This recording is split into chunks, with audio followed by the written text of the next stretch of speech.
And welcome to Breakfast News, our morning bulletin with all the latest news from India and from around the world to kickstart your day. I'm Aishwarya Kapoor with you, and here are the headlines. Record polling in the fourth phase of elections in Bihar. Over 57% voters exercise their franchise. High voltage campaigning continues for phase 5. PM Modi and Congress Vice President Rahul Gandhi to hold 3 rallies today. Vice President on Indonesia tour. Several agreements to be signed after delegation-level talks. Biggest focus is exchange of letters to implement extradition treaty. Finance Minister says Prime Minister is the biggest target of ideological intolerance, even as the writers and thinkers reject his charge that their protests are manufactured. Turkey's Justice and Development Party registers stunning electoral comeback, regains parliamentary majority in snap poll. President Erdogan's party wins 49% of the votes. And world number 1 women's doubles pair of Sania Mirza and Martina Hingis clinched their 9th title of the year after winning the WTA Finals women's doubles trophy. Our top story, Vice President Mohammad Hamid Ansari, who landed in Jakarta yesterday, will hold talks with his Indonesian counterpart today. Now, several agreements are expected to be signed after the delegation-level talks. The biggest focus is on the exchange of letters to implement an extradition treaty that will enable the return of gangster Chota Rajan to India. Arrival in Indonesian capital Jakarta on Sunday evening. The start of the Vice President's 4-day visit to a key Southeast Asian partner, to be followed by a day and a half in Brunei. On Sunday evening, Vice President Mohammad Hamid Ansari visited Istiqlal Mosque, the biggest mosque in Southeast Asia and the 3rd largest in the world. Lined up for Monday, meetings with his Indonesian counterpart Yusuf Kala, delegation-level talks and signing of deals, including ones on Ayurveda, cultural exchanges and renewable energy. Focus will also be on exchange of letter to bring into effect an extradition treaty with Indonesia that was initiated in 2011. Only formalities are remaining. It is not a new document which is being signed. The document exists. The formalities of completing procedures on both ends is what is pending. If it is completed, we'll do that exercise now. Otherwise, it will follow very quickly. Officials clarified, however, that the process leading up to the extradition treaty on the Vice President's part is purely coincidental and not scheduled before Chota Rajan was arrested. On the China question, the Vice President ruled out any form of strategic balancing act to support Indonesia against China. I don't think we should be in the business of counterbalancing. We develop our own relations on our own momentum. Don't get into this business of balancing China, not balancing China. We don't get into that. The world of the 21st century will work on commonality of interests. Indonesia is India's 2nd largest trading partner in ASEAN, with the two nations having close political and strategic ties going back decades. This visit looks to take that friendship forward. Beyond the signing of agreements and the joint declaration, all eyes today will be on the exchange of letters towards implementation of the extradition treaty and the big question of how soon fugitive Chota Rajan can be taken to India. Vaibhav Verma, Rajya Sabha Television in Jakarta, Indonesia.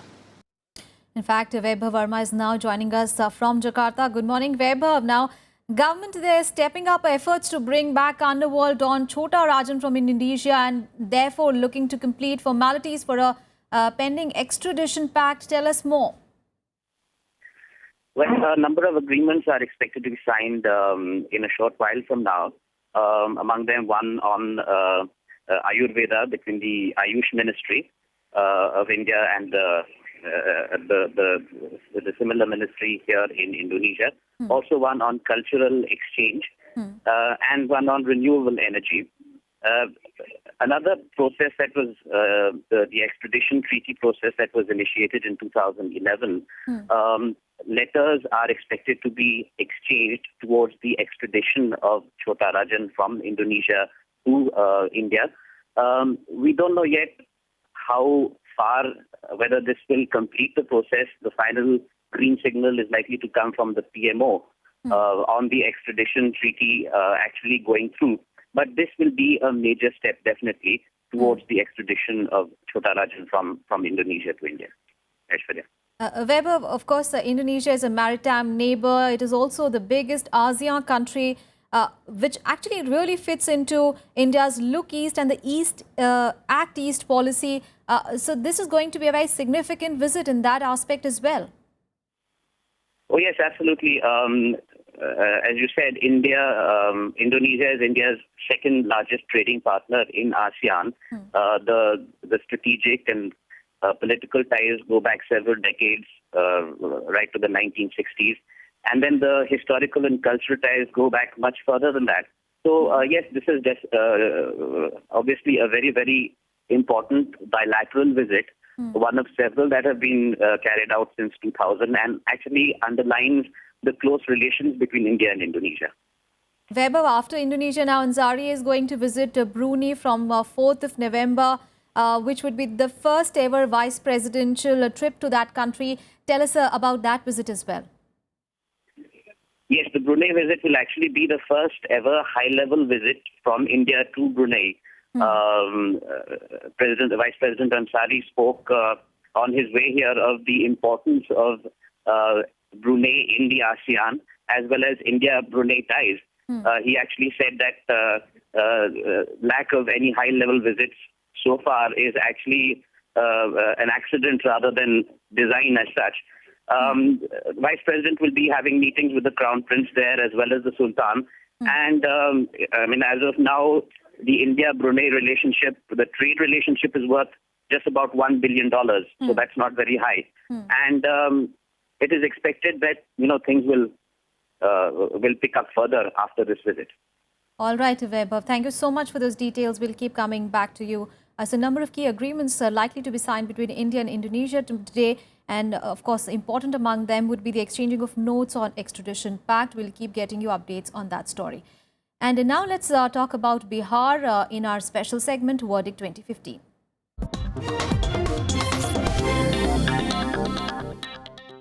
Well, the fourth phase of polling took place in Bihar on Sunday. Over 57% voter turnout was recorded in the 55 constituencies that went to polls in this phase. Here are all the details.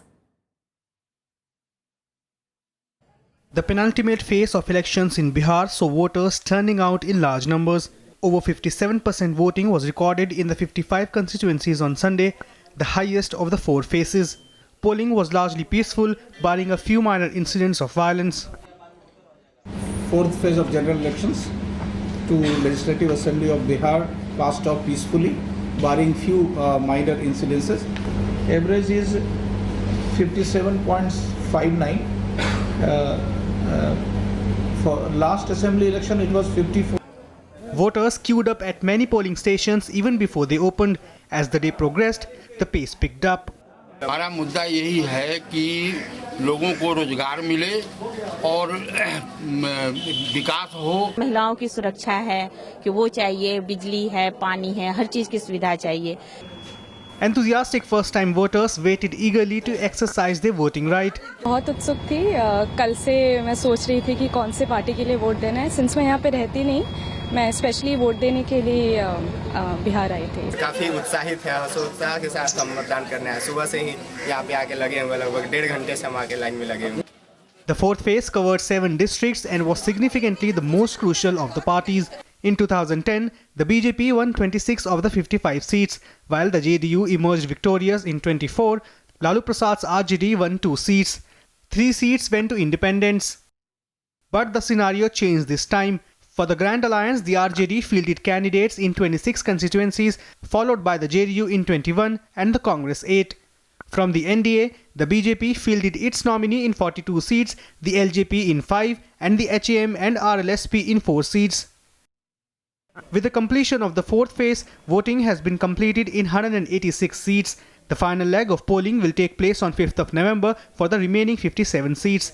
Ravinder Shoran's report for Rajya Sabha Television.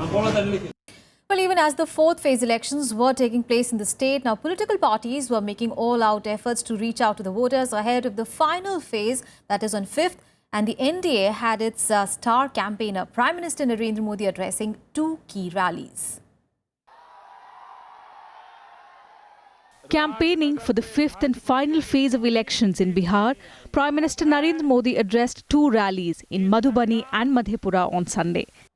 Reaching out to the youth, Modi said his hopes for a new Bihar rested on them. मेरा भरोसा बिहार के नौजवानों पर है, मेरा भरोसा बिहार की माताओं पर है, मेरा भरोसा बिहार के किसानों पर है, मेरा भरोसा बिहार के गरीबों पर है, मेरा भरोसा बिहार के मजदूरों पर है, मेरा भरोसा बिहार के विकास के लिए मेहनत करने वाले, पसीना बहाने वाले मेरे सभी भाइयों बहनों पर है कि उनकी बदौलत बिहार आके बढ़ने रहने वाला है, बिहार ऊंचाइयों को पा करके रहने वाला है. Continuing his tirade against the Grand Alliance, Modi said the state's prospects will be hurt if the Nitish Lalu combine came to power. अब पहले जंगल राज था, अब तो उनको एक नया जुड़वा भाई मिल गया. जंगल राज को एक नया जुड़वा भाई मिल गया. जंगल राज और जंतर मंतर का राज, ये दोनों जुड़वा भाई इकट्ठे हो गए. अब तो कुछ बच सकता है क्या? इसलिए ये जंगल राज और जंतर मंतर का, ये दोनों राज को इकट्ठा मत होने दो, वरना तबाही के सिवा आपके नसीब कुछ नहीं आने वाला है भाई. The Prime Minister also made fresh promises of development, assuring that his party has answers to the problems facing the state. Bihar का मतलब है brilliant, innovative, hard working, action oriented, resourceful, BIHAR. ये ताकत है बिहार की. और भाइयों बहनों, यही ताकत के भरोसे मैं बिहार को हिंदुस्तान में नई ऊंचाइयों पर पहुंचाने का सपना देखता हूं और उन सपनों को पूरा करने के लिए विकास का मंत्र लेकर के आया. Campaigning is on its last leg in the state. The final phase of voting will take place on the 5th of November. Counting of votes and declaration of results will be on the 8th of November. Bureau Report, Rajya TV. Well, with only one phase remaining for the Bihar elections, campaigning is hotting up in the state. Now,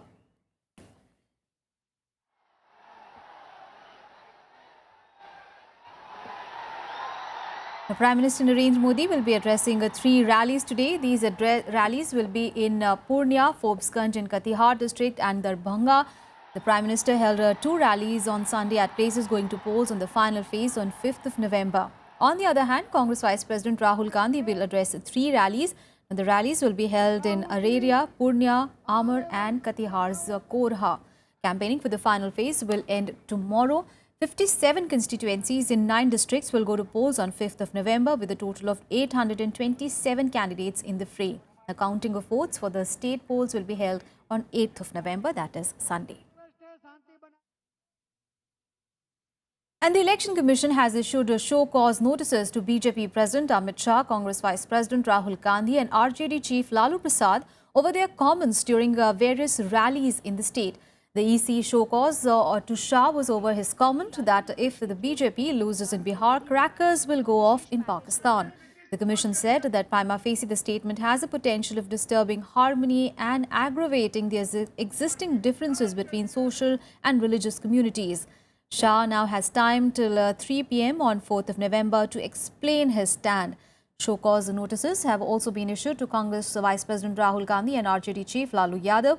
The EC notice to Rahul is for the comment where he had said that the BJP makes Hindus and Muslims fight each other. And the notice to Lalu Prasad Yadav is for his reported remarks dubbing BJP Chief Amit Shah as cannibal and that he has gone mad. The EC also referred to Lalu's reported remarks against Prime Minister Narendra Modi in which he was described as a vampire. The two have been given time till 4th of November to file their replies.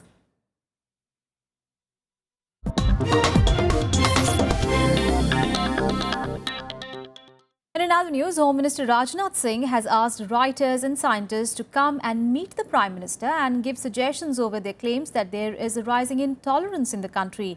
Now, Singh's comments came on a day when writers and thinkers gathered in Delhi to hold a resistance meeting in which they rubbished Finance Minister's allegations that their protests were manufactured. Arun Jaitley, remember, in his blog had said that it is the Prime Minister who is the worst victim of ideological intolerance.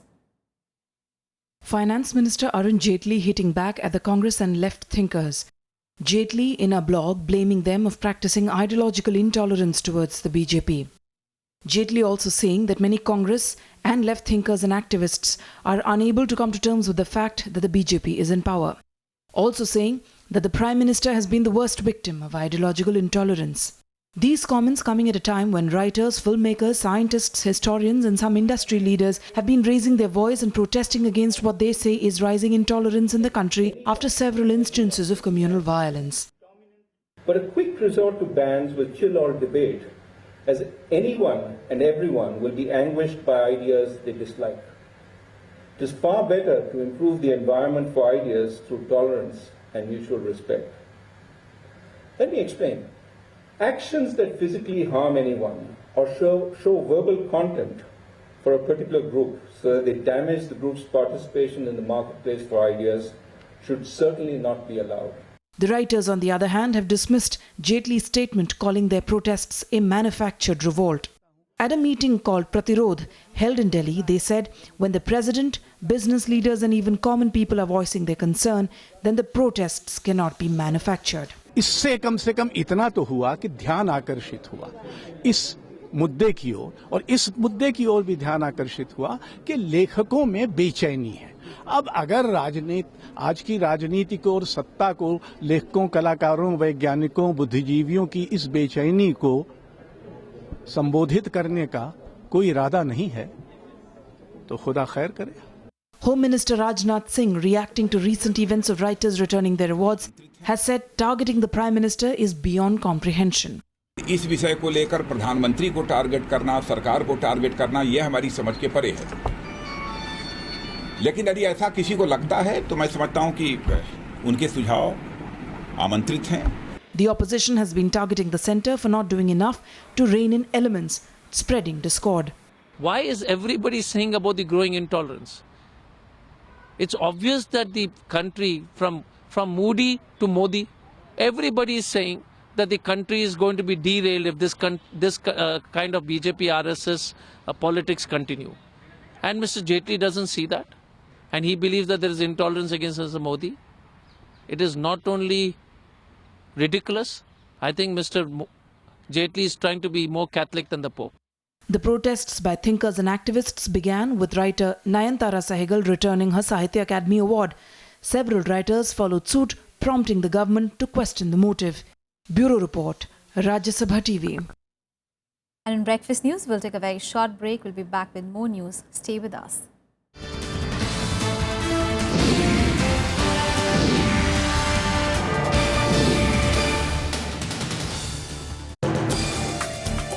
Today we will discuss the Supreme Court judgment on Section 66A and why it was struck down from the Information Technology Act.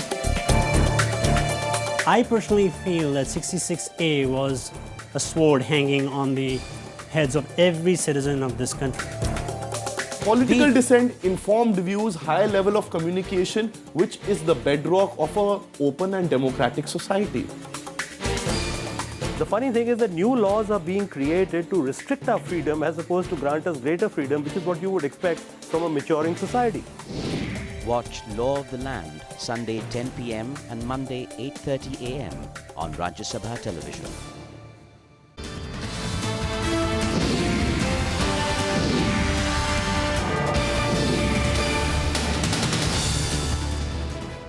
Now, Defence Minister Manohar Parrikar is on a two-nation tour. He reached Russia on Sunday on the first leg of his visit. He is on a 3-day visit to the nation and will then go to Malaysia after that.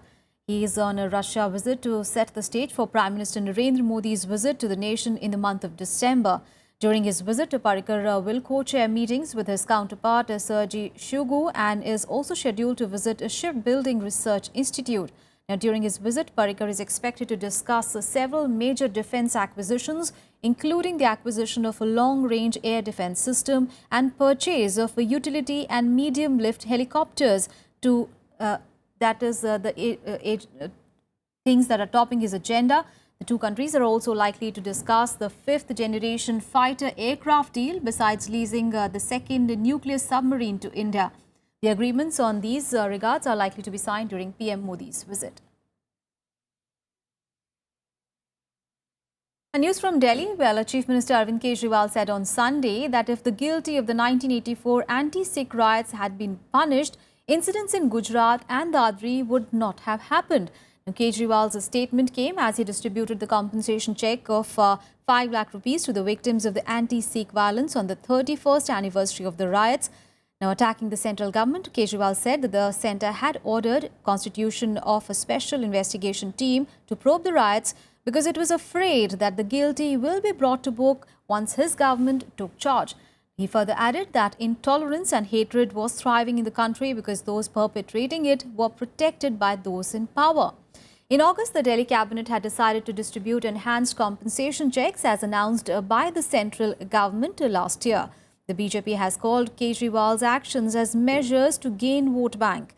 Meanwhile, a group of Sikhs took to streets in New Delhi to demand that the culprits of the anti-Sikh riots be hanged.